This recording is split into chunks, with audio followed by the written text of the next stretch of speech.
Nós estamos gravando essa live com o objetivo de entrevistar Magali Engel. A entrevista é promovida pelo grupo La Folie, um grupo de pesquisa em história da loucura e história da racionalidade. Eu vou ler o nome da equipe bem rapidamente. Os doutores são Éder Mendes de Paula, da UFJ, vice-líder. Eu sou Eduardo Sugizaki, o líder do grupo. A Sônia Maria Ribeiro dos Santos, da PUC de Goiás. Selma Regina Gomes, da FAC+, Adelmar Santos de Araújo, da FAC Araguaia, e Mário Roberto Ferraro, da UEG.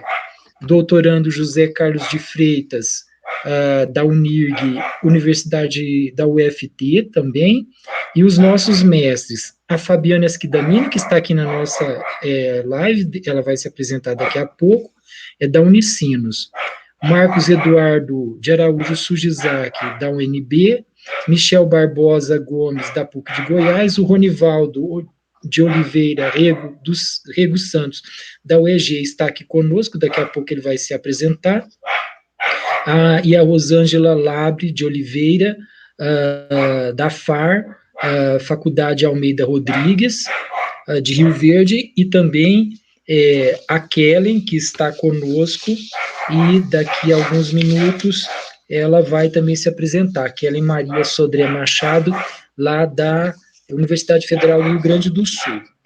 Bom, eu gostaria também agora de apresentar a nossa convidada, professora Magali Gouveia Engel, dedicou toda a sua carreira acadêmica à historiografia, sobretudo à história do Brasil, e atualmente é bolsista de produtividade do CNPq.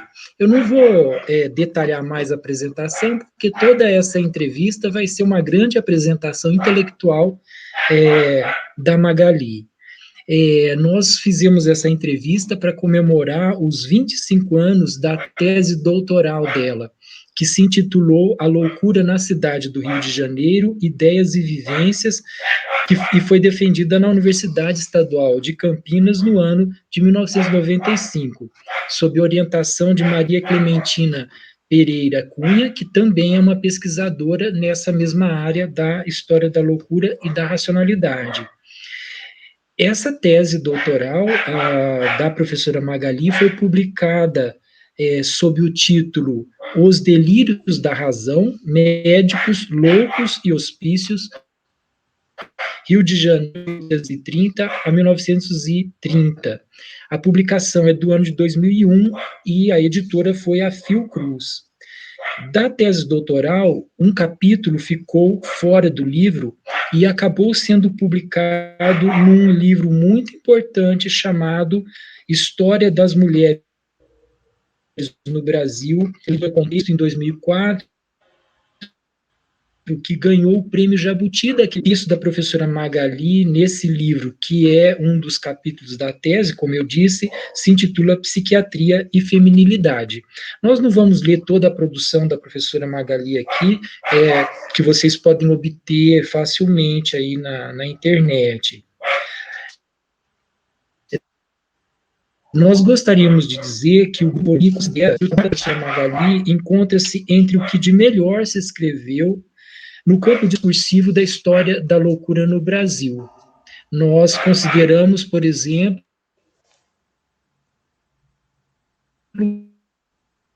que a obra coletiva coordenada por Roberto Machado. Mas há muitos outros esforços importantes nesse campo e eu não vou ler todos. Apenas gostaríamos de dizer que todo esse campo discursivo está fortemente ou intimamente conectado com as lutas antimanicomiais, antigas no Brasil e no mundo. E essas lutas foram feitas e são feitas por inúmeros profissionais da saúde de diferentes saberes, militantes de diversos campos de atividade, incluindo artistas, familiares de pacientes psiquiátricos e os próprios pacientes, como é o caso do Austragésilo Carrano Bueno, possivelmente o mais conhecido desses pacientes por causa do seu livro e do filme premiado que se produziu aqui no Brasil sobre ele. Nós falamos disso porque, de uma certa forma, essa entrevista, para além do campo acadêmico, se destina a essas pessoas que fizeram essa luta. É uma homenagem à Magali, mas é também uma homenagem aos lutadores que constituíram a reforma psiquiátrica nesse país. Uma reforma que, desde 2016, pelo menos para cá, vem sendo sistematicamente desconstruída. Há uma extensa bibliografia já tentando mostrar essa destruição da reforma psiquiátrica. Eu vou passar agora a palavra para a saudação da Magali e depois, na sequência, também a saudação dos colegas do grupo de pesquisa, os entrevistadores que estão aqui comigo e, por final, também a Rosângela, que também vai se apresentar, que não vai entrevistar, mas está aqui conosco organizando propriamente a live, dando a sustentação técnica para o nosso trabalho. Magali.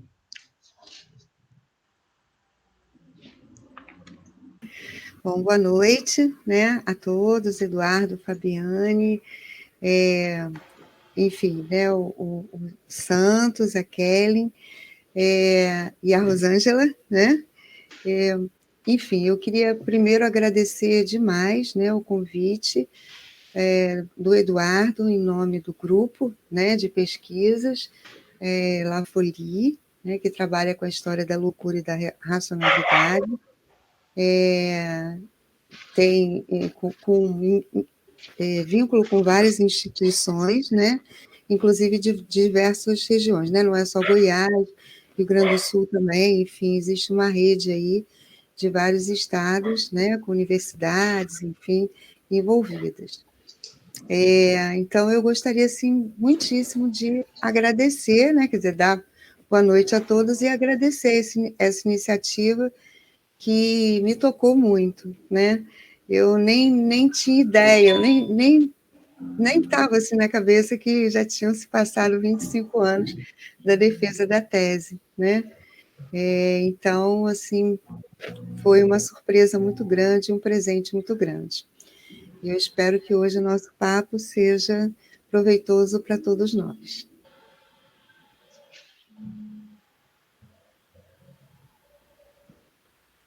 Pronto, acho que...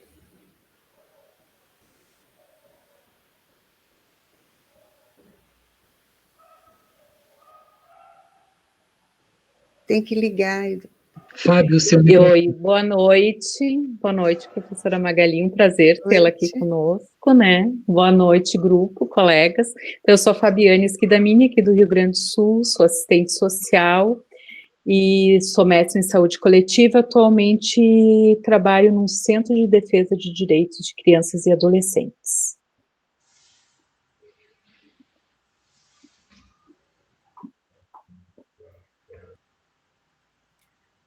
Boa noite a todos, boa noite, professora Magali. Eu sou a Kellen Machado, eu sou psicóloga, sou mestranda em Psicologia Social Institucional pela URGS, atuo nas áreas da psicologia clínica e social, e é um prazer estar com vocês essa noite. Boa noite, professora Magali. Sou o professor Ronivaldo de Oliveira Rego Santos, sou pedagogo de formação, tenho uma especialização em filosofia e sou mestre em história. O mestrado foi sob a orientação do professor Eduardo. Sou aqui do Nordeste goiano, minha cidade aqui, Campos Belos, faz divisa aqui com o Tocantins. E eu, em especial, eu tenho muito a agradecer a senhora por ter publicado o seu texto, sua tese, porque na minha dissertação de mestrado foi uma obra que colaborou demais para que eu pudesse, enfim, escrever a dissertação, e é, mais uma vez, uma satisfação muito grande. Espero também que todos aqueles que estiverem assistindo essa entrevista no canal do YouTube possam também se enriquecer de algum modo com esse bate-papo. Muito obrigado por a senhora ceder esse espaço aí do seu tempo para a gente. Boa noite, professora. Boa noite a todos os meus colegas. Eu sou a professora Rosângela Labre. Estou aqui na região sudoeste, né, de Goiás, Rio Verde. Sou também pedagoga de formação, mestre em educação e professora do curso de pedagogia da FAR, Faculdade Almeida Rodrigues. É um prazer estar aqui com vocês e que nós possamos ter um excelente encontro aqui hoje.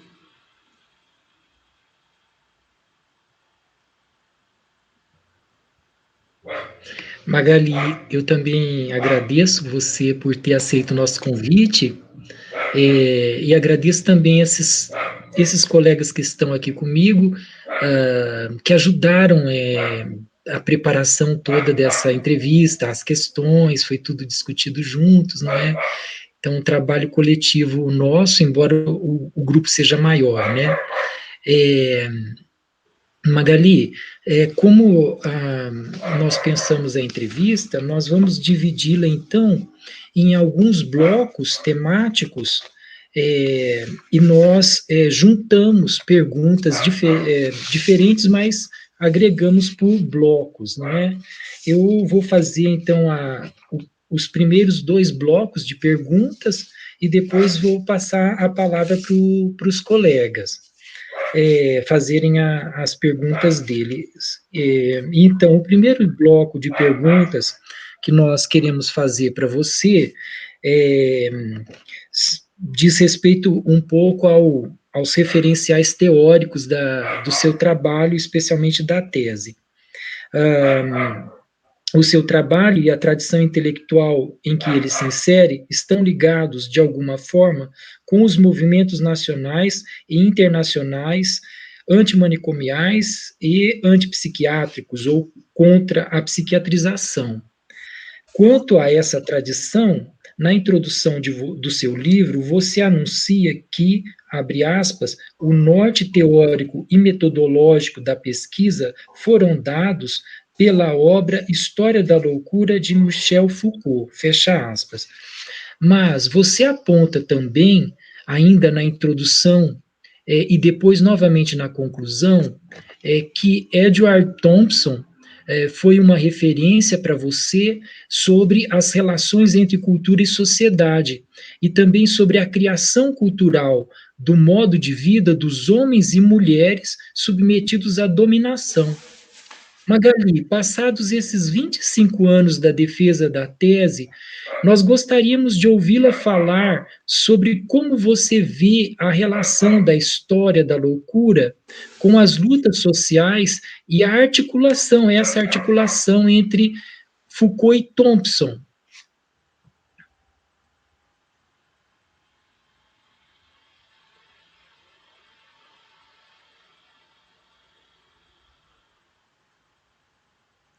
Foi. Então, bom, eu não... Então, como você disse, passado todos esses anos, né, muitas coisas, assim, mudaram, inclusive na minha... Não só na trajetória historiográfica, nas discussões, nas reflexões teóricas, conceituais, né, no campo da história, e particularmente no campo da história da loucura também, da história da psiquiatria, da história da ciência, né, que na época que eu fiz a pesquisa, né, não existia, quer dizer, claro que já existia o campo, mas não havia ainda hoje o perfil tão bem definido, né, como se tem hoje no Brasil, através de vários programas de pós-graduação, inclusive também do programa da COC, da Fiocruz, programas na área de história da ciência mesmo, né? Então, muita coisa mudou, muita coisa. Mas, particularmente na minha trajetória, eu teria que recuperar um pouco a dissertação de mestrado, né? Quer dizer, o meu contato com o Foucault, ele veio a partir, sobretudo, quando eu era aluna do curso de mestrado em História, da UF. Eu era orientanda da professora Margarida de Souza Neves, mas eu fiz algumas disciplinas com o professor Falcon, né? E, naquele momento, o professor Falcon foi um dos introdutores no curso de História da UF, no programa de pós-graduação, que ainda era recente, exatamente das contribuições do Foucault, né? Então, foi exatamente naquele momento da 79, 80, né, nessa virada que eu entro para o mestrado, e começo a dar aula na universidade também como substituta, né, colaboradora, na UF. E eu me encantei completamente, né? Na verdade, eu queria fazer um trabalho sobre prostituição, mas eu queria fazer um trabalho mais na linha de uma história, digamos assim, de uma história social com determinado perfil, né? Que existia, então, naquele momento. E aí, eu acabei sendo, digamos assim, seduzida pelas propostas do Foucault, de focar na questão do discurso, né? Quer dizer, dos sentidos, dos significados, enfim. E foi assim, né? Eu acabei fazendo uma análise dos discursos médicos sobre a prostituição, utilizando teses, artigos científicos, enfim, na cidade do Rio de Janeiro no século XIX. Quando eu fui fazer o doutorado, eu fui para a Unicamp. Então, a Unicamp era uma outra realidade. E eu já tinha, em termos... Claro que existia uma presença do Foucault também, depois, inclusive, hoje nós temos uma das maiores representantes, né, dessa tendência, que é a Margarete Rago, né? Nós fomos colegas, inclusive, na época, e a minha orientadora, Maria Clementina, que estudou o hospício de São Paulo, que esqueci agora, daqui a pouco vai me vir o nome. O Juqueri, claro. Oh, meu Deus, Juqueri. E o livro dela foi também muito inspirador para mim. E ela já faz ali, quer dizer, ela usa bastante o Foucault, assim como a Margarete também no Cabaré ao Lar, né? Mas com um diálogo já com uma dimensão de história social que não existia no meu mestrado, sabe? E aí eu comecei a me reaproximar mais desse tipo de abordagem, e a Unicamp, o forte da história social era exatamente a história social da cultura, tal como ela era proposta pelo Thompson, né? Pelo Edward Thompson. Então, aí eu comecei a me envolver mais, né? Cada vez mais com esse referencial. Fiz muitos cursos, enfim, e naquela época a gente fazia muitos cursos, mesmo no doutorado. E então, o que aconteceu foi que, por um lado, como eu trabalhava com a loucura, e o tema da loucura estava muito inspirado na História da Loucura do Foucault, ele tinha marcado muito, né, um momento da minha trajetória, esse primeiro momento de formação como mestranda, né, é o meu primeiro trabalho de pesquisa de um pouco mais de fôlego, né, porque a minha monografia de bacharelado foi sobre teocracia papal, nada a ver, né, assim, depois, enfim, foi medieval. E aí, quando eu levei, quer dizer, o que eu levei para lá, né, eu não podia descartar, até porque o tema, a princípio, era para estudar as mulheres. Mas como eu comecei a encontrar problemas de fontes, né, de prontuários, de tudo, eu nem vou me deter nisso aqui hoje, porque seria uma outra entrevista, né? Mas foi muito difícil, enfim. Problemas que a Clementina também encontrou no Juqueri, mas ela teve a sorte de conseguir achar a documentação lá. Eu consegui achar no Engenho de Dentro, mas completamente depenada, enfim, aí eu não pude aproveitar muito, né, dos prontuários, dos livros de observação, então eu usei muito a documentação citada, reproduzida nas teses dos autores, né, dos médicos, dos psiquiatras. Então, assim, mas voltando a essa questão, então o Foucault continuou sendo, né, uma referência fundamental. Mas aí eu incorporei bastante, né, todas as discussões e as questões que vinham sendo colocadas no campo da história social da cultura, porque existia uma discussão também, essa coisa da história da cultura, com vertentes diferenciadas, né, onde, inclusive, se situam algumas tendências que se aproximam mais do pós-estruturalismo, da linguística, etc., que era que eu estava mais, né, chegada, mas com a entrada na Unicamp, eu acabei me retomando a trajetória, né, da minha formação original, que era marxista, né, só que um marxismo, que é o marxismo desse grupo inglês, do qual dois grandes expoentes são na história, né, o Thompson, e no campo da literatura, da crítica literária, o Raymond Williams, né? Então, eu realmente... E aí eu acho que o livro, né, a tese, mas o livro também tem essa marca, né? Quer dizer, o capítulo, assim, que eu acho que é mais, assim, Foucaultiano, é o terceiro capítulo, né? É o capítulo em que eu vou discutir esses saberes, em que eu tenho uma crítica muito grande hoje, né, vendo, eu peso demais a mão, eu acho que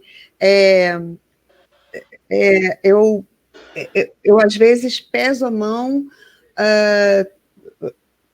acentuando demais o que seria um maquiavelismo dos médicos, né? Hoje eu não construiria da mesma maneira, embora isso não significa que eu também caísse no outro extremo, né, de certas críticas que são feitas, inclusive ao Foucault, enfim, e aos seus, aqueles que seguem, né, as suas concepções, de, digamos assim, absolver esses médicos, esses psiquiatras, ou seja lá que atores sejam, né? Mas no caso da loucura seriam mesmo os médicos, os psiquiatras. Não é isso, né? Mas eu às vezes acho que quer dizer, eu hoje tenho uma visão que eu pesei demais a mão, né? Eu acho que eu perdi um pouco de vista as disputas no campo científico, tentei mapear algumas coisas, deixei de discutir algumas coisas que fazia parte da própria construção do conhecimento, né, do campo mesmo do conhecimento da psiquiatria naquele momento, mas também naquele momento o que nós tínhamos eram esses referenciais, né? Então eu acho que é um trabalho datado como qualquer outro trabalho, né? E que deve ser lido através também de olhares bastante críticos. Só para, assim, resumir, quer dizer, para fechar, essa junção do Thompson com o Foucault foi cobrado por um membro da banca no Dia da Defesa. Ninguém mais falou sobre isso, né? Só uma professora, aliás, da Unicamp. E, na verdade, quer dizer, primeiro que eu queria colocar o seguinte, eu nunca adotei uma perspectiva ortodoxa, né? Eu nunca gostei de perspectivas que se fecham em termos teóricos metodológicos. E o próprio Thompson, nesse sentido, ele abre uma perspectiva, né, interessante dessa construção, da reconstrução e recriação contínua da teoria na prática, né? Quer dizer, na interlocução mesmo com a pesquisa, com as fontes, com os dados. Então, essa questão de modelos muito fechados, muito, né, assim, que não podem ser contaminados, oh, meu Deus, Foucault com Thompson, como assim, né? Eu nunca tive esse tipo de questão, né? O lugar que eu me situo dentro da produção historiográfica que eu produzo não tem nada de ortodoxo. Desde que, na verdade, quer dizer, o esforço é de que a gente faça as apropriações de uma forma que faça sentido, né? E que não sei, porque se você se apropria de algo do Foucault que é completamente contrário a algo do Thompson, diante de uma mesma problemática, lógico que aí a sua tese não se sustenta, o seu argumento não vai se sustentar, né? Então, a minha dimensão assim, do Foucault foi mais nesse sentido mesmo dos discursos, né? Só que eu quis dar também, né? Foi uma coisa que me cobraram também no mestrado, cadê as prostitutas, né? Cadê as, né? Nem mesmo os médicos apareciam direito, né? Nem os médicos. Quem aparecia era o discurso, né? Esse discurso, né? Às vezes excessivamente homogeneizado, né? E ele nunca foi homogêneo, né? Existiam elementos dominantes aí, né? Pontos de vista, posturas políticas, defesas de argumentos teóricos, né? Conceituais e tal, que predominavam no campo, mas não existiam, as vozes não eram uníssonas, e não são até hoje, né? Bom, então, mas aí eu queria dar conta dos internos também, né? Quer dizer, dos internados, na verdade, porque internos é o nome que são estudantes ou estagiários de medicina, era assim, né? Na época, eles chamavam internos, que eles trabalhavam ali, se não me engano, eles já eram formados mesmo, se não me falha a memória. Como se fossem residentes, né? Então, eu até usei internados por isso, né? Internados para aqueles que eram realmente, né, os pacientes, entre aspas, do hospício, né? E aí, o Thompson ajuda muito com essa questão da experiência. E aí eu não consegui na época, e hoje menos ainda, apesar de saber que existe uma grande discussão sobre isso. Inclusive, eu até agora estava pesquisando um pouco para ver como é que estava esse debate, mas eu achei alguns textos da própria Margarete Rago e de um outro autor que, infelizmente, eu não lembro o nome agora, mas que estão na década de 2010, né?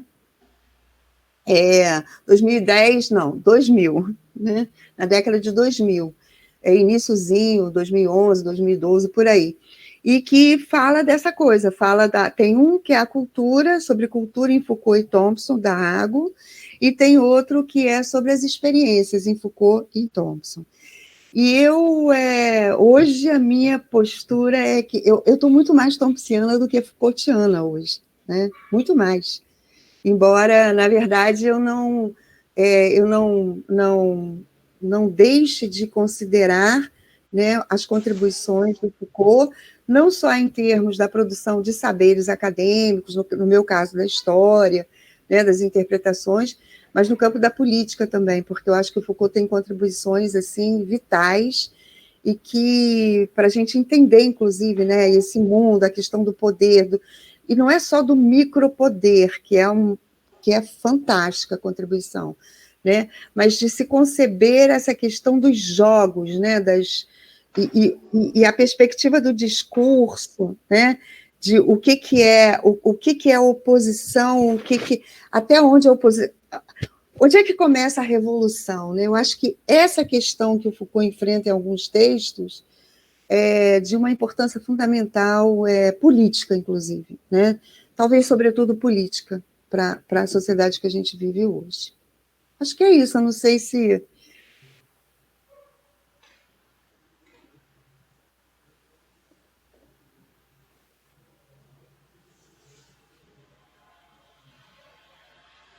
O microfone.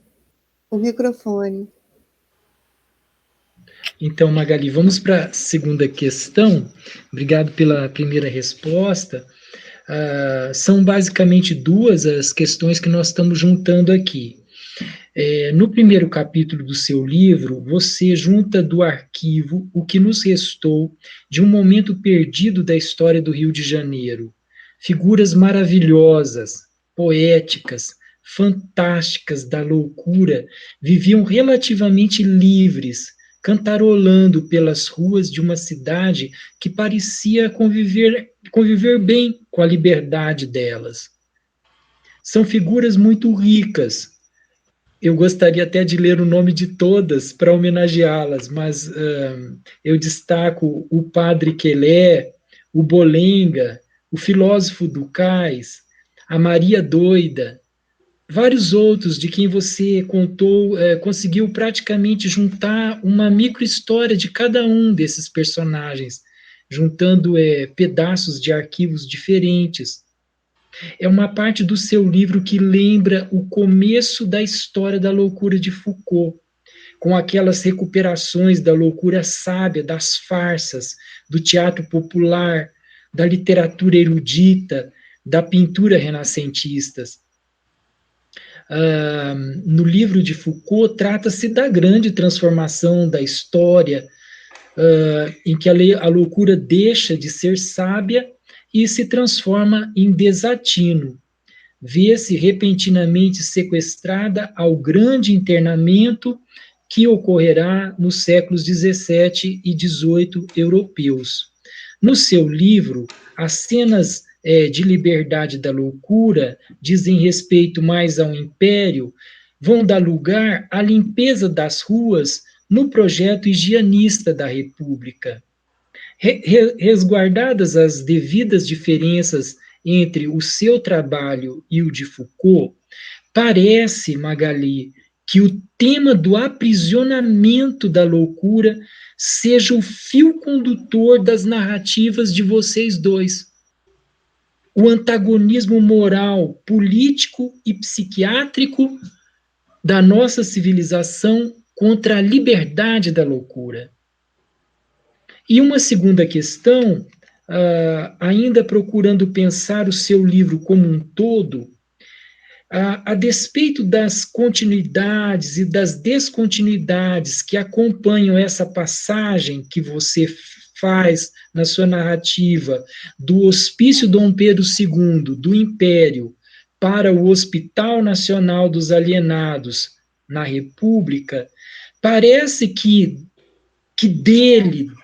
dessa transformação ou dessa passagem, emerge uma compreensão de que o hospício obedece a um modo de desenvolvimento que não é nem o da evolução, nem o do progresso, mas talvez seja da ordem daquilo que Foucault caracterizou a propósito da prisão, lá no capítulo Instituições Completas e Austeras, na obra Vigiar e Punir, que é o seguinte: é aquilo que Foucault chama de dar mais prisão à prisão, o princípio de um reformismo permanente do mesmo.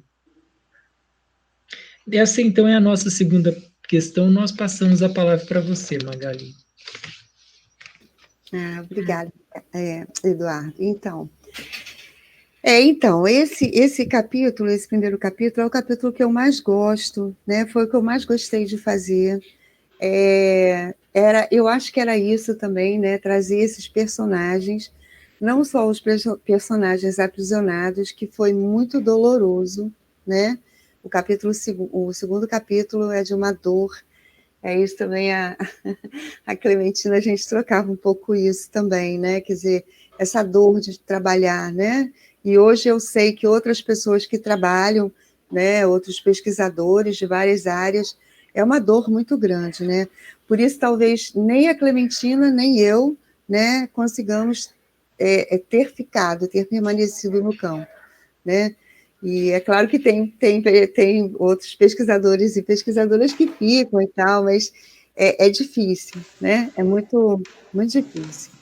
Então, esse primeiro capítulo, de fato, era uma coisa, era assim, talvez um trabalho um pouco etnográfico, só que, na verdade, como historiadora, né? Então, pegando os registros que havia, que eu consegui encontrar em cronistas e tal, mas um dos autores, né, que é um folclorista, enfim, que escreve mais de uma obra, o Melo Moraes, né, e ele fala desses personagens, Então, eu consegui, né, usando a literatura também, e alguns deles eu consigo até referências em mais de uma fonte, né? E foi, assim, muito importante para mim. Eu acho, assim, que é mesmo, para mim, é o ponto alto do livro, né, da tese. Mas, por outro lado, a gente também não, talvez tenha ficado um pouco idealizado demais, né? Porque como eu procurei assinalar, talvez não com a ênfase que eu deveria, mas não era uma vida muito fácil, né? Porque existia, não era uma liberdade assim totalmente, plenamente aceita, né? Tanto que eles eram perseguidos pela população, né? Eles eram apedrejados, eles e elas, né? Muitas vezes poderiam ser, muitas vezes eles dormiam, passavam noite ou dias na cadeia, né? Isso, inclusive, vai começar a gerar aí, aqui, né? Porque isso é uma discussão que é do contexto mais geral, né? Que é exatamente que o lugar do louco não é na cadeia, não é na prisão, né? Então, aí tem toda uma discussão. Aqui no Brasil, quer dizer, no Brasil, o manicômio judiciário, primeiro, se não é o do Rio de Janeiro, que é a pedra fundamental em 1920. Então, você tem uma longa aí, trajetória de década, quase um século de discussões, né? Mas, naquele momento, não havia. Então, acho que o Foucault também fala disso, né? Ele fala das experiências dolorosas, né? Da nau, que eles eram colocados naquelas naus, que não sem destino. Então, havia sempre, quer dizer, há também, né, essa rejeição, né? E eles, objetos de rejeição, de preconceito, de discriminação e de violência, né? Por outro lado, como não há... Porque o poder aí institucionalizado de polícia, ele não é precisamente, né? O louco não é um alvo preciso, né? Quem é considerado como ele vai ser da instituição psiquiátrica. Porque aí é uma instituição realmente asilar, cujo alvo precisamente são essas pessoas. Aí é que talvez a gente possa... Aí, acho que é por isso que a gente sente que parece que a liberdade escoa totalmente, né? Porque aí ela se torna aprisionada de uma forma que é praticamente sem saída, né? Eu me lembro, eu trabalho muito com Lima Barreto, eu continuo estudando Lima Barreto, e, enfim, pesquisando, escrevendo sobre ele. E o Lima Barreto, ele realmente, não só ele, mas ele é um dos exemplos que fala isso. Não adianta, você chega, né, diante de um psiquiatra, né, ele teve 2 experiências de internação no Hospício Nacional, inclusive. Você chega lá, qualquer coisa que você disser, qualquer coisa, vai ser lida como sintoma de desvio mental, de perturbação. Então, é um aprisionamento que é muito, assim... Então, esse tipo de aprisionamento não existe nessa liberdade das ruas, embora essa liberdade das ruas ela seja vivenciada, experimentada de forma, muitas vezes, dolorosa também. Embora exista também o acolhimento, que eu acho que isso que é importante mostrar. Em cidades do interior, até hoje nós temos os loucos da cidade. Eu lembro quando eu era criança, a minha mãe é de Uberaba, né, de Minas Gerais, e na época, assim, tinha um maluquinho, ele trabalhava no tintureiro, ele fazia as entregas, entendeu? E ele tinha emprego, ele tinha, né, tinha tudo direitinho, e ele era completamente maluquinho, assim, quer dizer, né, dentro do estigma, né? Falava sozinho, e lá. Mas e aí eu mostrei algumas figuras, né? Algumas mulheres, inclusive, que dormem aqui na casa de outra pessoa, né? Então tem esse outro lado também que é preciso, que eu acho que era preciso dar visibilidade, e que hoje cada vez menos, claro que não é só em função da questão da presença do hospício, até porque hoje, né, apesar de todo o desmonte da desinstitucionalização, nós já passamos por um processo de desinstitucionalização, mas é uma realidade totalmente diferente, né, historicamente totalmente diferente daquela do século XIX e até dessas cidades menores há 40, 50 anos atrás, né? Então, eu acho que é isso. E aí eu queria retomar um pouco Thompson e até retomar um pouco essa questão da primeira questão que você colocou, da luta das resistências, porque eu encontrei em Thompson instrumentos muito mais, digamos assim, que para mim fizeram muito mais sentido, eram mais claros, na verdade. Eles eram instrumentos teóricos e metodológicos mais palpáveis, talvez, mas só para dar conta dessa coisa das resistências, né? E aí, quer dizer, essa questão da resistência, eu tentei pensar nessa liberdade nas ruas, mas também nessa população aprisionada e no pós-república, né? Pós-proclamação da República, em que, de fato, houve isso é inegável, né? Quer dizer, houve um recrudescimento digamos assim, do poder, da força, né, de atuação dos saberes psiquiátricos e das instituições psiquiátricas, isso vai sendo construído ao longo do século XIX, né? Mas a gente vê esse hospício do século XIX, ele está subordinado à Santa Casa, né? Ele não eu estou pensando no caso do Rio de Janeiro, que foi o que eu estudei, né? Ele tem as irmãs de caridade, é o provedor que decide, Então, a presença médica, apesar de não ser uma presença nula, ela não é uma presença efetiva a ponto de garantir uma hegemonia, digamos assim, do controle médico, do controle do saber médico, que isso é uma contribuição do Foucault, desse espaço asilar, né? Da medicalização desse espaço asilar, né? Claro que é isso, depois o próprio conceito de medicalização tem sido, já era, né? Mas continua sendo muito debatido, enfim, justamente o problema, me parece, é que não é nem o Foucault, o problema são determinadas apropriações que se fazem, e eu sou uma das que faz essas apropriações indevidas de utilizar categorias de forma muito fechada, né? Quer dizer, muito homogênea, né? Os médicos, quem são esses médicos? Esses médicos, eles não estou pensando em indivíduos, mas eu estou pensando em grupos de cientistas, de médicos psiquiatras que têm várias disputas, que têm vários confrontos, que são sujeitos sociais também, não são só cientistas, quer dizer, eles são cientistas e sujeitos sociais, né? Pertencem a um gênero, né? Tem a questão racial, percebe? Então, essa outra abertura, né, que eu vou encontrar muito mais em Thompson.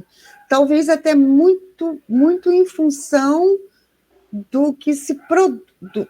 dos leitores do Foucault, né? Quer dizer, dos intérpretes do Foucault, das apropriações do Foucault.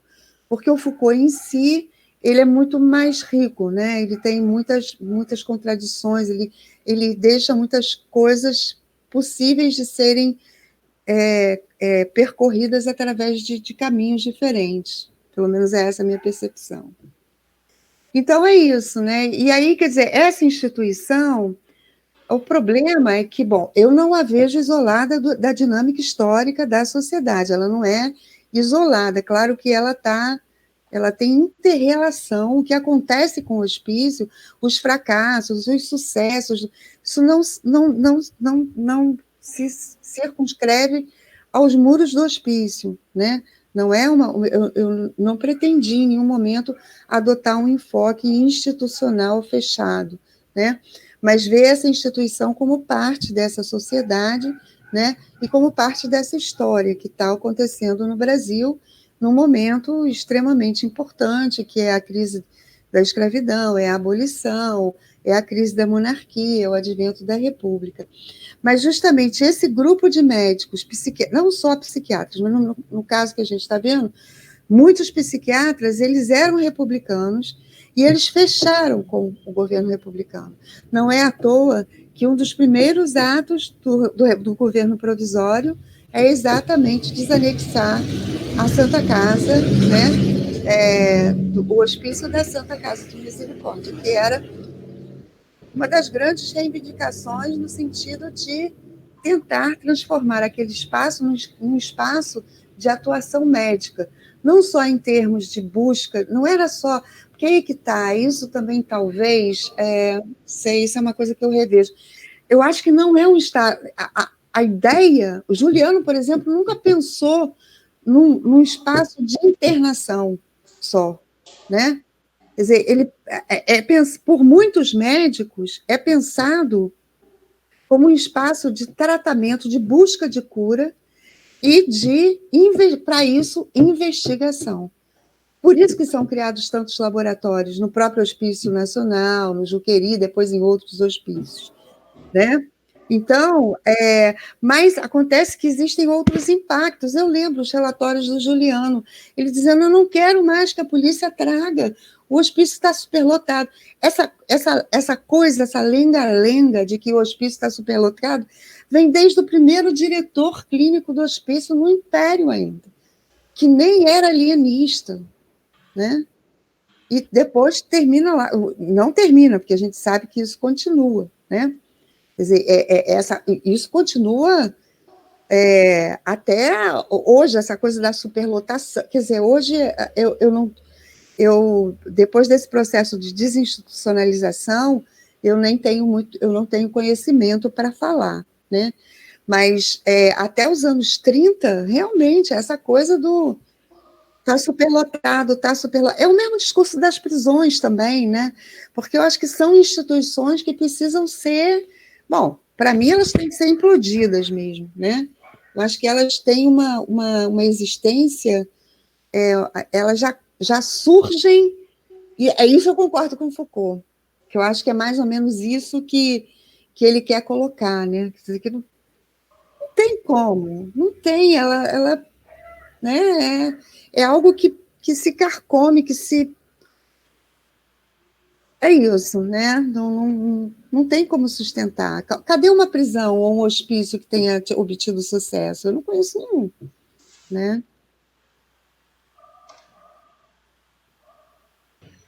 Obrigado, Magali. Então, as perguntas que eu tinha para ler foram essas.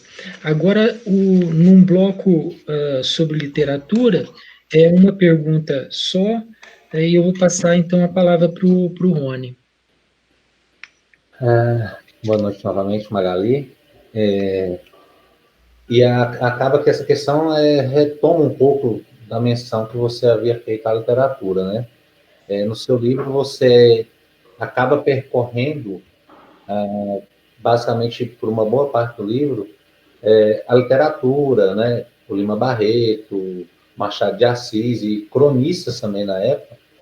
E, nesse sentido, a pergunta é a seguinte: qual é emblemático isso no seu livro, mas a gente queria que você comentasse qual é o efeito, de fato, a importância da literatura para narrar essas perspectivas da loucura, especialmente no caso do seu livro, mas também, de modo geral, para a gente pensar a loucura no Brasil.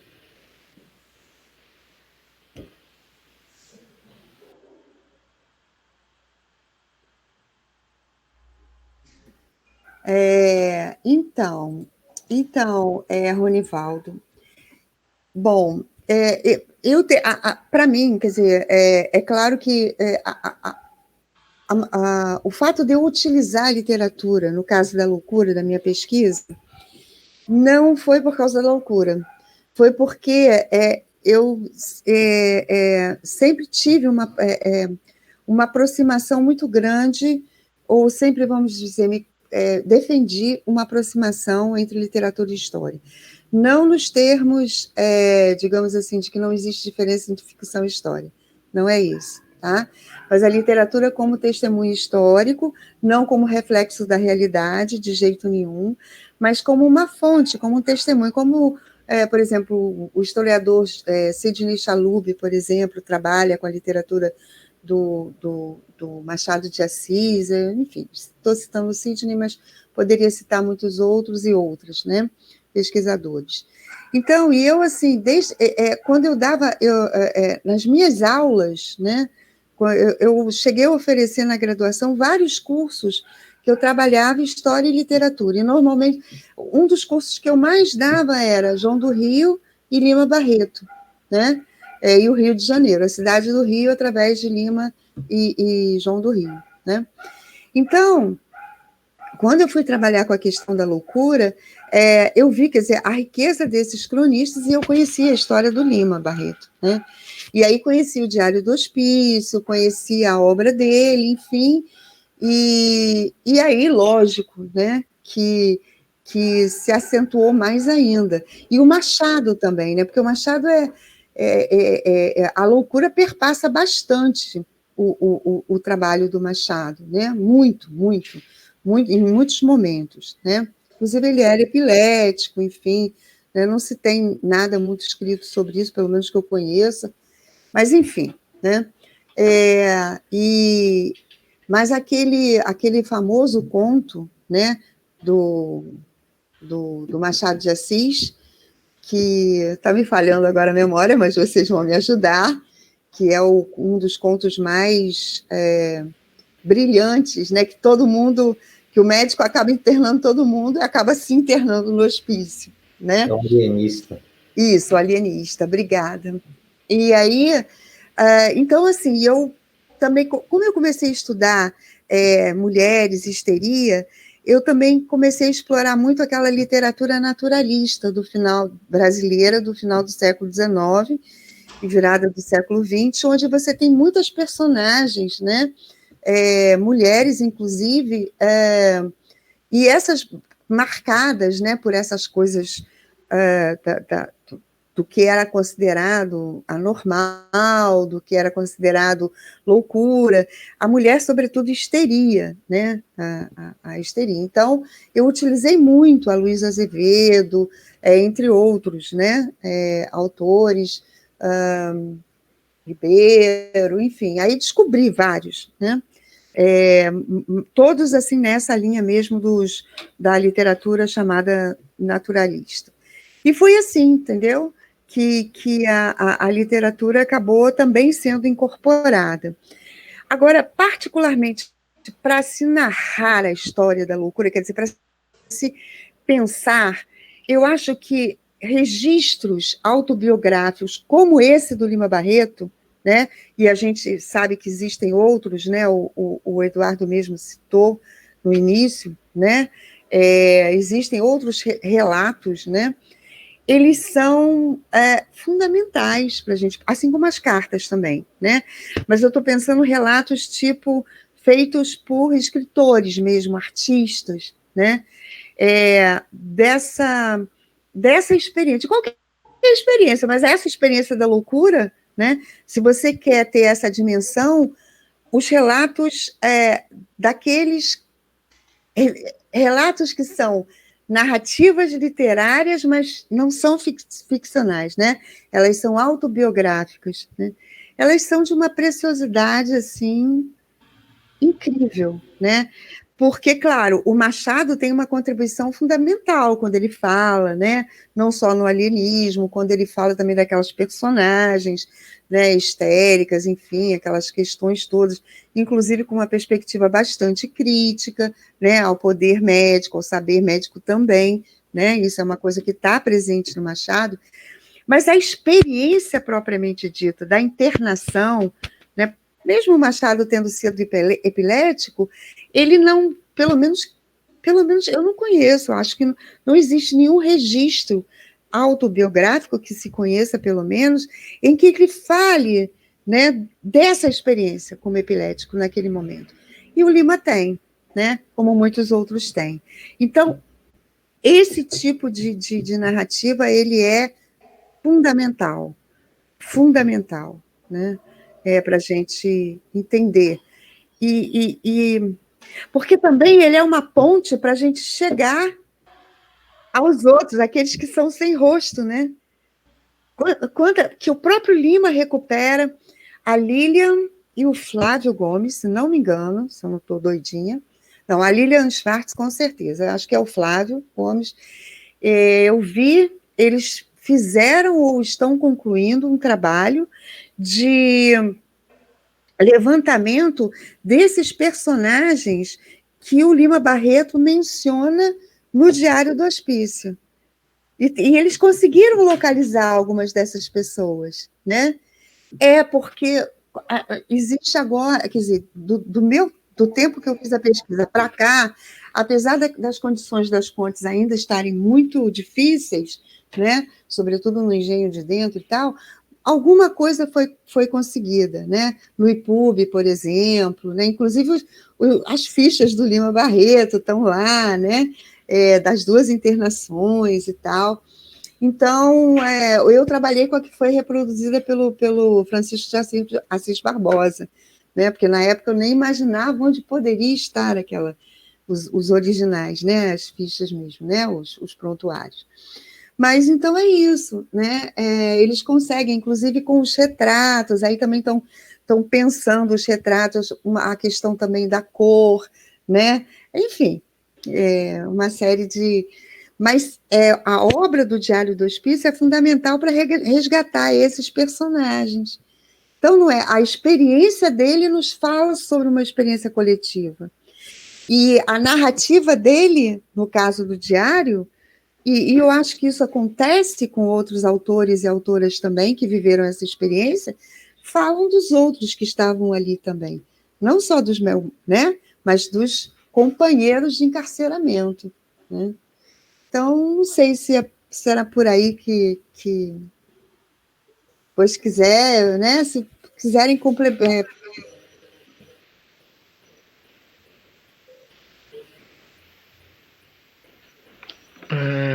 Magali, nós temos agora 3 questões que nós vamos propor para você num bloco, e a primeira vai ser uma pergunta do Rony, a segunda é uma pergunta da Kellen, e a terceira é uma pergunta da Fábio. Então, eu vou passar a palavra para eles formularem aí para você. Magali, muito em função também do período no qual você faz a pesquisa da tese, obviamente, do livro, há um conceito que perpassa muito o modo como você analisa no livro, que vai debater principalmente a questão racial e a questão indígena, mas a gente sabe que, de um modo geral, perpassa também a questão de gênero, que é o conceito de eugenia. Então, se naquele período, se até a década de 30, né, 30, 40, até um pouco mais, a gente tinha esse conceito para pensar ou para discutir algumas decisões, algumas práticas políticas e também cotidianas, hoje, nos nossos dias, seria possível, nós temos uma categoria para pensar o que está acontecendo, seja a nível nacional, seja a nível internacional? Há um conceito, ou há uma cadeia que você utiliza com mais frequência, ou que você entende que seja um conceito ou uma chave de leitura para entender esses fenômenos da nossa cultura, da nossa existência contemporânea? Então, bom, eu não sei se eu compreendi, porque o conceito de eugenia, né, ele vem sendo, né? Começou a ser formulado, elaborado, enfim, é sempre uma produção coletiva, mas foi Galton, né, quem sistematizou os primeiros, né, essa questão do homem belo, do ser humano belo, perfeito, etc. Bom, E aí, no Brasil, quer dizer, as vertentes eugênicas, porque não existem uma só, né? Existem tendências diferenciadas, uma que abre mais uma perspectiva para pensar o meio como algo que pode atuar para melhorar, né? Outra não, outra é são correntes mais ortodoxas no sentido da coisa biológica mesmo, né? Da coisa da herança, enfim, porque nesse momento é a herança, né? Mais tarde viria ser a genética, enfim, mas e aqui no Brasil, quer dizer, realmente é com o Renato Kell, né? No final dos anos 10, inclusive é fundada a Liga de Eugenia, né? E aí é que realmente o termo se consolida e passa a ser, aí tem a Liga de Eugenia, tem, né, e esse conceito passa a informar não só os campos de saberes, mas as políticas, né, que esses campos de saberes, né, higienistas e psiquiátricos, enfim, produzem numa interlocução com os poderes públicos, né? E é na era Vargas que esse tipo de perspectiva seria mais marcante no caso do Brasil, inclusive no caso da psiquiatria, né? Eu fiz parte de uma banca, a Elisa, não esqueci o sobrenome, isso é um problema de cabeça mesmo, né? De velhice, sei lá. Mas uma doutora, se doutorou, e ela estudou exatamente, né?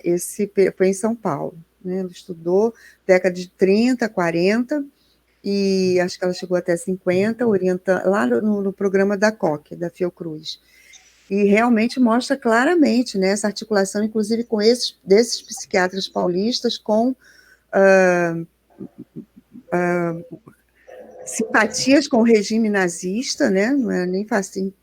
Então, é isso que eu queria colocar, quer dizer, a radicalização, quer dizer, a eugenia, ela se radicaliza, né, dentro dos campos científicos diversificados, sobretudo da medicina, e em especial também da psiquiatria, e justamente florescer, não só, né, porque você tem políticas, por exemplo, os próprios Estados Unidos, essa política de esterilização, né, em massa dos pobres, dos alcoólatras, que ocorreram inclusive em outros países, inclusive países europeus. Mas o suprassumo, digamos assim, a radicalidade máxima, né, de se levar ao máximo esse tipo de visão, né, de crença, de projeto, foi com os fascismos, sobretudo com o nazismo, né, na Alemanha. Então, assim, por isso mesmo, o conceito hoje, eu não acredito, eu não acho que ele nem é mais utilizado, né? O problema é que ele está pautado em em preconceitos, em discriminações, em percepções de desigualdades de raça, desigualdades étnicas, desigualdades de gênero, né? Que, na verdade, hoje assumem no mundo atual, né? Digamos assim, significados renovados, talvez através de outras conceituações, as quais eu não conheço, mas que a gente sabe que, inclusive, existem dentro da próprio campo, né, da biologia, da medicina, tendências extremamente conservadoras, reacionárias, né? A gente pode ver, inclusive, os grupos de negros, né, que apoiaram o Bolsonaro e seus grupos. Está retornando demais aqui para mim. Em relação àquela ideologia de gênero, né?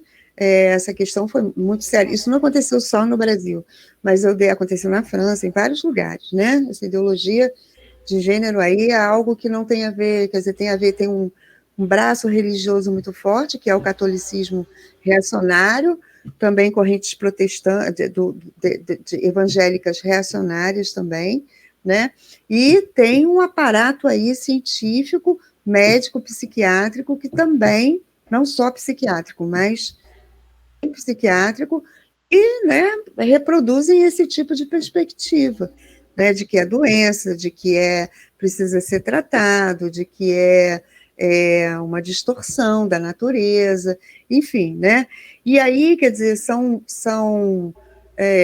que se colocam como saberes, né, se conferindo status de científicos e legitimando, né, naturalizando desigualdades, né, de raça, cor, classe, etnia, a classe também, né, gênero, etc., né? Então, porque o cara, é aquela ideia, ele é pobre porque ele não tem um desenvolvimento intelectual suficiente, entendeu? Então, ele é intelectualmente limitado, por isso que ele não consegue, porque o liberalismo, a sociedade liberal e tal, dá todas as oportunidades. Porque esse tipo de pensamento, isso é muito assustador, porque esse tipo de pensamento, ele foi alvo de combates, né? E houve muitas vitórias, né? Muitas conquistas muito importantes. E o que a gente está vendo acontecer hoje, né? Em grande parte dos países que compõem, né, o planeta, é exatamente eu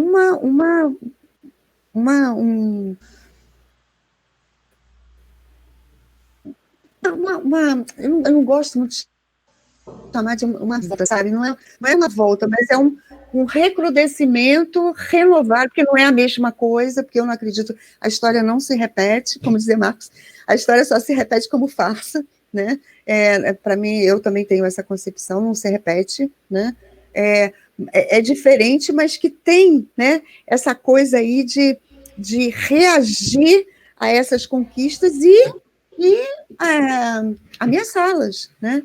Tudo em termos de feminismo, de gênero, de raça, sabe, tudo que a gente conquistou, que foi muito importante, mas não é nem o meio do caminho ainda, não era nem o meio do caminho, nem um terço do caminho, e que já está, né, sendo comprometido por esse tipo de visão.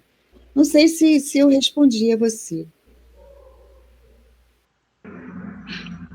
Vamos lá, né, Kelly, então? Sim, dando então, perguntas.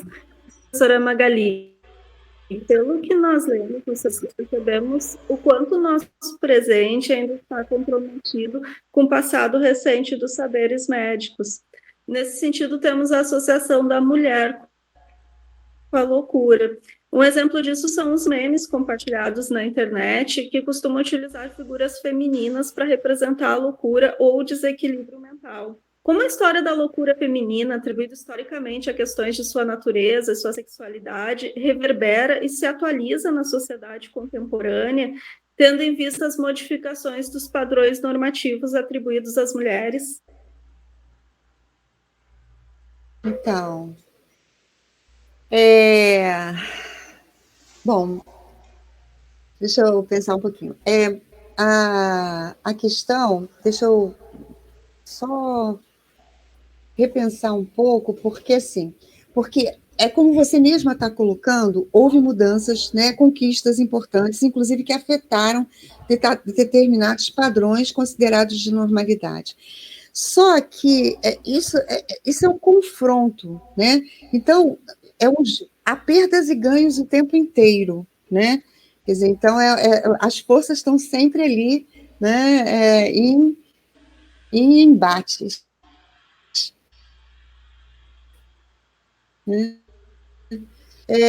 No caso, claro que houve muitas mudanças, não há o menor, né? Não há a menor dúvida disso. Mas eu fiquei pensando, por exemplo, na introdução do meu Meretrizes, eu levanto uma questão que é a seguinte, quer dizer, até que ponto também, né, a questão da norma, ela pode até mudar a norma, Mas isso a Foucault ajuda muito isso também, né? Mas se você cria uma nova norma, você não saiu do lugar, entendeu? Por mais que essa outra norma possa parecer mais libertária, não sei nem se esse termo acho que nem deveria ser usado, porque libertário é um termo muito especial, né? Mas, sabe, de maior liberdade. Pensando, bom, então agora, né? Quer dizer, agora não, já há bastante tempo, né? Na época que eu escrevi Meretrizes, estava acontecendo as coisas. Mas, por exemplo, orgasmo feminino, reconhecimento. Então, de repente, passa a ser a mulher que não goza, entendeu? Aí ela passa a ser, né? Entende? Esse tipo de questão é que é complicada, né? Então, por exemplo, tem um historiador também, o Roger Chartier, que está fazendo uma crítica a algum... São vários volumes de História das Mulheres no Ocidente, não sei se vocês conhecem, organizada pela Michelle Perrault e pelo Legoff, se não me falha a memória. Franceses, enfim, né, historiadores, e já tem bastante tempo de publicação, mas então o Roger Chartier está fazendo lá uma crítica, né, a algumas perspectivas. E ele fala, uma das coisas que ele fala é isso, quer dizer, que é esse poder de utilizar, né, por exemplo, a mulher, ele está pensando na mulher, de utilizar aquilo que seria elemento da sua subjugação como uma forma dela resistir. Como se você tivesse... Vou jogar o jogo dentro do jogo, né? Eu não vou sair do jogo. A regra é essa, então eu vou jogar e vou virar contra mim. Eu vou virar a favor de mim, ou se eu não conseguir virar, pelo menos eu... Então, uma das coisas... Então, a gente estava discutindo esse texto agora, há uns meses atrás, com os alunos. Aí eles falaram, e aí ele sugere a questão da beleza, da sedução, sabe? Essa coisa assim... Porque, a princípio, a beleza e a sedução fariam parte daquele modelo de mulher, objeto, etc., que justamente, né, é um dos alvos dos movimentos feministas, etc., né? Mas aí, quer dizer, ele está vendo numa outra perspectiva de você utilizar isso como uma forma... Claro, ele não fala em empoderamento, mas ele está pensando nesse sentido, né? Quer dizer, de você, então, se colocar e controlar uma determinada situação. Isso passa por essa discussão de resistência e dominação, né? Das brechas, e é uma discussão complicada, porque nem sempre a maioria das resistências não são revolucionárias, elas não rompem, né? Então, não rompem, então... mas também não deixam de ser importantes, porque elas ajudam, talvez não a uma ruptura radical, mas a transformações que são importantes e que asseguram direitos adquiridos, né? Então, enfim. Né? No campo da saúde mental, eu não sei se eu entendi bem, né? Quer dizer, o que me parece é que depende, né? Eu acho que depende, assim, você tem o campo de saúde mental hoje, você, como a gente viu, quer dizer, você tem a presença desde de visões, né? Posicionamentos extremamente conservadores, reacionários, até posicionamentos extremamente alternativos e até revolucionários, né? O que eu acho que isso é uma mudança importante, né? Porque talvez hoje esses campos, né? O campo da saúde mental, diferentemente do campo psiquiátrico lá do início do século XX, ele seja mais... a heterogeneidade, o conflito, eles são mais aparentes. As disputas por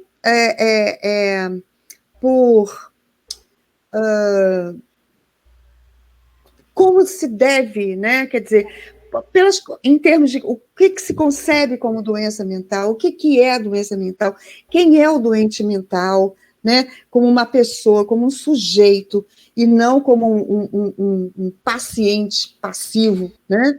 Quer dizer, você tem essa discussão hoje dentro, né?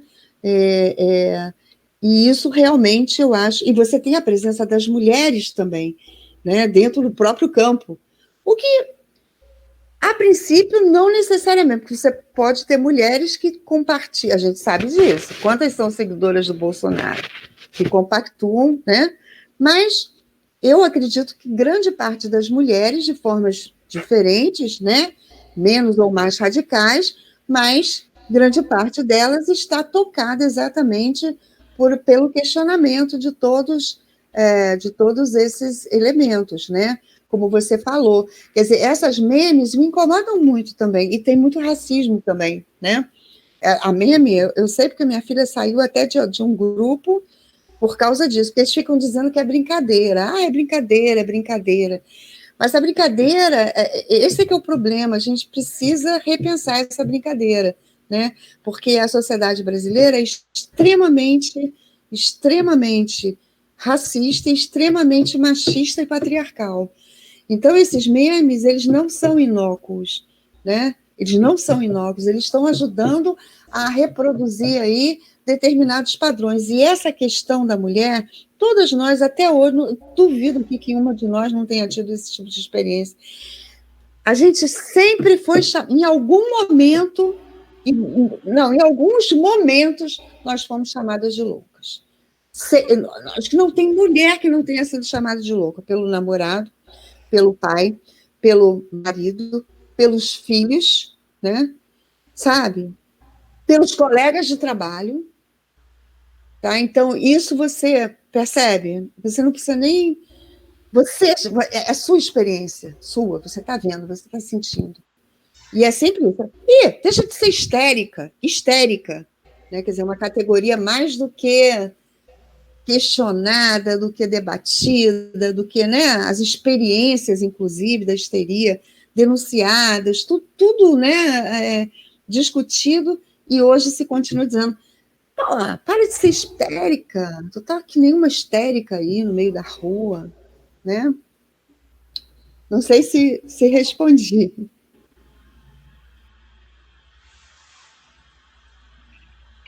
Fábio. Professora Magali, muito bom escutá-la, né? Ao ler o teu texto sobre psiquiatria e feminilidade, né, no livro coletivo História das Mulheres no Brasil, eu vi passar, assim, na minha lembrança, muitas das cenas de violência, né, sexual e feminicídio com as quais eu convivi, né, como assistente social nas grandes periferias aqui de Porto Alegre, né, no meu fazer profissional, essas cenas são cotidianas, né. E as vítimas são encaminhadas para os espaços de atendimento em saúde mental, os CAPs ou os espaços que tem na cidade, né. Você me faz pensar, a partir do texto, que através do cuidado em saúde mental, o corpo feminino talvez continue sendo moldado para a submissão. Eu gostaria que comentasse um pouco isso. Então, Fábio, é aquilo que eu estava colocando, né? Depende, porque eu sei, por exemplo, os CAPs são muito diversos, são muito heterogêneos, né? Eu não conheço muito bem, né? Porque eu não trabalhei, não estudei, não atuo, não milito, né? Dentro desse contexto, mas eu eventualmente participo de algum debate, né? Frequento alguns grupos, enfim, então, aqui na Bahia, inclusive. E o que me parece é isso, né? Quer dizer, os CAPs, eles ainda, apesar de todos os problemas, eles são ainda, quer dizer, a ideia é que eles precisam melhorar, né? Muito, muito, porque existem uma série de desvios, enfim. E aí tem a ver também, quer dizer, tem a ver com instituição, tem a ver com uma série de coisas, mas tem a ver também com quem faz parte, quais são os profissionais que atendem nesses CAPs, né? Porque é aquilo que eu falei, você tem profissionais de vários tipos de orientação, né? Então, você pode ter experiências de CAPs em que essas mulheres sejam acolhidas de uma forma até bastante interessante. Muitos CAPs têm interlocução com associações de mulheres doentes mentais, né? Não é doentes mentais, portadoras de... Qual é o termo correto agora, gente? Sofrimento. Você quer Sofrimento. lembrar? Sofrimento. Sofrimento, exatamente, sofrimento mental. Então, de homens também, mas tem a mais mulher mesmo, né? Então, por exemplo, aí essas mulheres têm voz nesses casos, não são em todos, é um determinado CAP aqui de Salvador, entendeu? Então, nesses lugares, não é que tudo vai sair perfeito, Fábio, não vai, porque, inclusive, os relatos, eu vi relatos lá também, de coisas, inclusive de denúncias de estupro, né, e que a psicóloga não levava a sério, né, as mulheres que eram estupradas em casas por parentes e vizinhos, enfim, conhecidos, levam ao CAP e a psicóloga não acata, porque o encaminhamento é judicializar, né, e esse é o papel, né, e não faz, né. Então, coisa que depende demais, né, de como que isso... Mas tem a ver com isso, com essa marca que nós temos. Agora está mais do que visível, né, o quanto essa sociedade é patriarcal, machista, conservadora, né, reacionária, mais do que conservadora, reacionária, de um moralismo hipócrita e do pior, né, que pode existir, não é? Preconceituosa, né? Que defende a desigualdade, que defende a hierarquização, que defende a discriminação, que acha que realmente os seres humanos são diferentes mesmo enquanto seres humanos. Não existe um ser humano, existem sub-seres humanos, né? Então, é muito difícil, né? Não vamos... eu nunca gosto de anular ou mesmo minimizar as vitórias. Isso eu acho só pode nos fazer não parar de lutar, né? Porque nós arranhamos as coisas, nós estamos incomodando, né? E conquistas de direitos foram feitas, né? Para homossexuais, para mulheres, para negros, né? Então, quer dizer, não é o que a gente gostaria, está muito longe, mas foram conquistas importantes, foram tão importantes que incomodaram muito, e vem essa onda reacionária, né, de querer derrubar isso que está vindo. Opa, eles estão se sentindo ameaçados, né? Epa, a família não é mais a família, né? Estou me sentindo inseguro, não é isso? Mulher não é mais, não é mulher... feminino, masculino, as coisas não são binárias e, né, não é assim tão né, esquemático, dual, né, antagônico. Não, porque a realidade nunca foi essa, né? Seres humanos são múltiplos em todos os sentidos, né? Então, eu acho isso, Fábio, né? Não sei se contemplei. Magali, eu estou pensando aqui de propor que a Rosângela faça para nós o agradecimento final para você. Eu também agradeço, mas eu queria passar a palavra para você, para você dizer algo livremente, sem ser dirigido por nenhuma pergunta, ficar à vontade, assim, eu suponho que, Magali, pessoas de todo o país vão assistir essa entrevista, a gente teve já o contato com várias pessoas que pediram, de todos os estados, né? Então, passo a palavra para você dizer uma palavra de despedida e livre, assim. Então, eu quero mais uma vez agradecer. Sou eu Depois mesmo? você, Rosa. Então.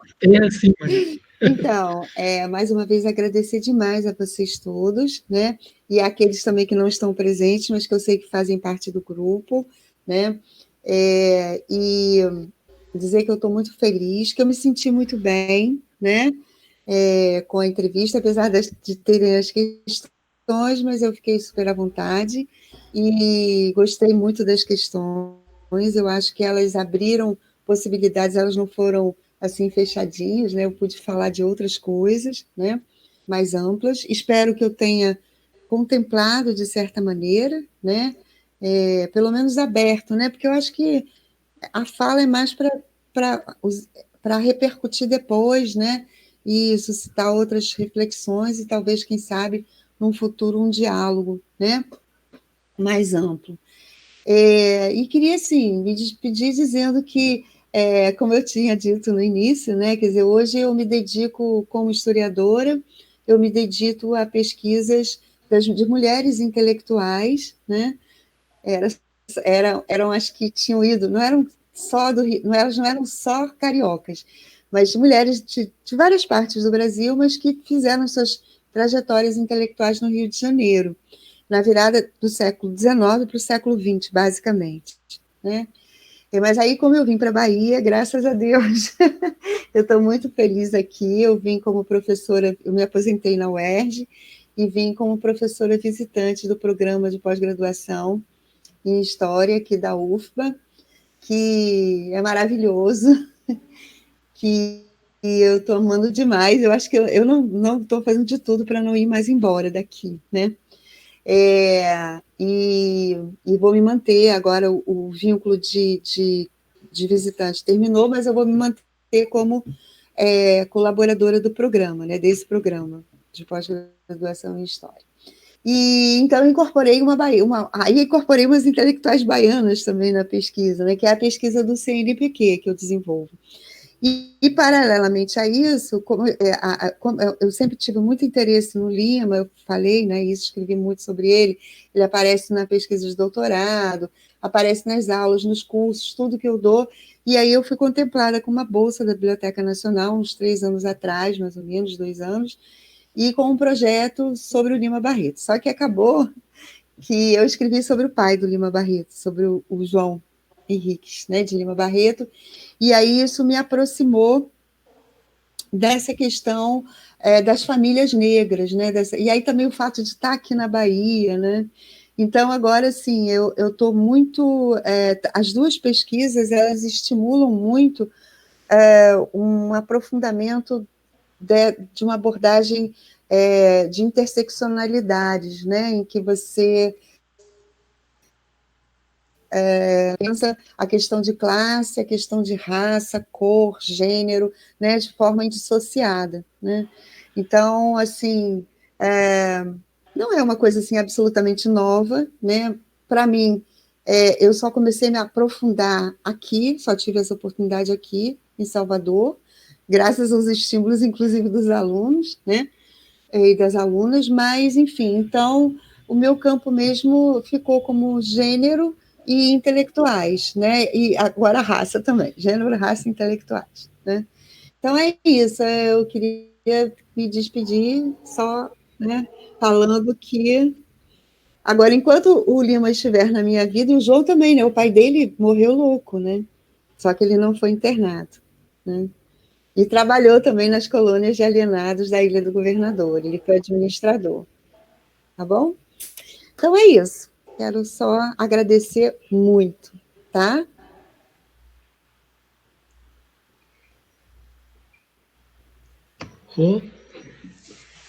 Então, eu gostaria de agradecer todas as contribuições, né, da professora Magali. Com certeza, nós ficaríamos horas e horas aqui ouvindo e o nosso diálogo seria muito maior. Então, estamos todos muito gratos, né? O grupo, posso falar pelo grupo, pelas contribuições. E desejar boa sorte aí na Bahia, que vai lhe acolher, com certeza, de forma, como sempre também me acolheu, né? Dizer que esse também é um sonho meu, aposentar e ir para esse lado aí que acolhe e que faz com que nós possamos crescer com esse povo da resistência, que assim posso dizer. Eu acho que é isso que eu tenho para dizer. Muito obrigado aos colegas, ao Eduardo, pela oportunidade de participar desse momento que eu acho que é muito importante para a história mesmo, que nós pretendemos continuar aí fazendo esse estudo. Bom, eu queria encerrar então a nossa entrevista aqui, agradecendo a Magali, a Fábio, o Rony, a Rosângela, a Kellen, agradecer também ao Rodrigo, que foi o nosso técnico, agradecer